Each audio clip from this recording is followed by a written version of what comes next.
Pemirsa, kasus kebocoran data pribadi kerap berulang di Indonesia. Kenapa ini bisa terus terjadi? Kami paparkan sejumlah data dan faktanya berikut ini, pemirsa. Menurut data dari Kementerian Komunikasi dan Informasi, sejak 2019 sudah ada 79 kasus terjadi pencurian data di dalam negeri.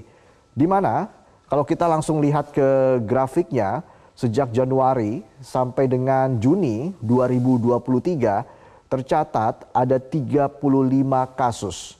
Jumlah tersebut melampaui banyaknya kasus kebocoran data yang terjadi setiap tahun sejak 2019 hingga 2021. Berikut kami hadirkan juga rangkuman sejumlah kasus kebocoran data yang pernah terjadi di Indonesia. Di tahun 2022 terkait dengan data SIM card yang dijual pada saat itu diklaim sebagai ulah hacker Bjorka.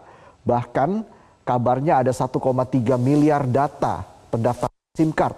Data yang bocor termasuk NIK atau NIK, nomor telepon provider, bahkan sampai tanggal pendaftaran yang mencapai 87 GB.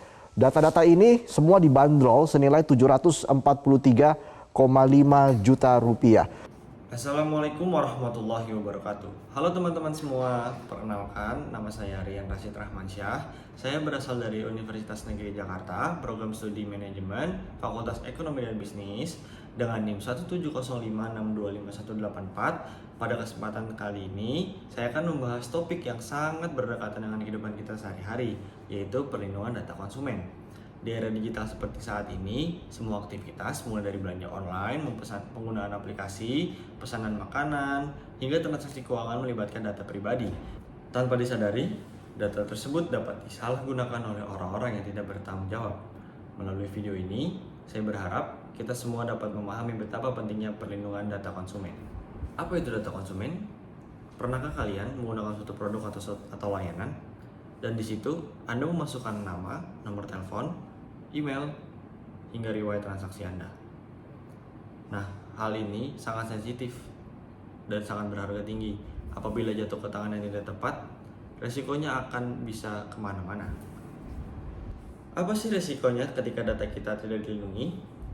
Masalah ini mulai muncul ketika data kita tidak dijaga dengan baik. Resikonya bisa berupa penipuan online, pencurian identitas, akun dibajak, sampai data bocor ke pihak yang tidak bertanggung jawab. Pernahkah Anda mendapatkan SMS penipuan, telepon pinjaman online ilegal, bahkan akun sosial media Anda tiba-tiba ke-logout? Hal ini terjadi berawal dari data yang bocor hingga lemahnya password akun sosial media Anda. Bukan cuma kita yang harus menjaga data konsumen, pelaku usaha pun juga punya tanggung jawab besar atas data pribadi konsumen mereka. Mereka wajib menyimpan dan mengelola data dengan aman dan transparan. Data tidak boleh dipakai dengan sembarangan, apalagi tanpa izin pemiliknya. Maka dari itu, diperlukan sistem keamanan yang kuat, biar data konsumen tidak gampang disalahgunakan oleh pihak yang tidak bertanggung jawab. Perlindungan data konsumen di Indonesia bukan hanya wacana. Hal ini sudah ada dalam Undang-Undang Nomor 27 Tahun 2022 tentang perlindungan data pribadi. Di pasal 4 dijelaskan bahwa setiap orang mempunyai hak atas perlindungan, keamanan, dan kerahasiaan data pribadi. Artinya, data kita tidak boleh dipakai atau disebargunakan secara sembarangan. Artinya, urusan data pribadi ini serius dan tidak bisa dianggap remeh. Terus, apa sih peran kita sebagai konsumen? Sebagai konsumen, kita juga tidak boleh asal. Coba mulai lebih hati-hati ngasih data pribadi, baca kebijakan privasi walaupun kelihatannya ribet, dan jangan asal klik link yang diberikan oleh orang-orang yang tidak kita kenal. Pakai platform yang terpercaya juga menjadi langkah simpel buat kita menjaga data diri kita sendiri. Intinya, perlindungan data konsumen itu tanggung jawab bersama-sama. Pelaku usaha juga harus menjaga, dan kita sebagai konsumen pun juga harus menjaga.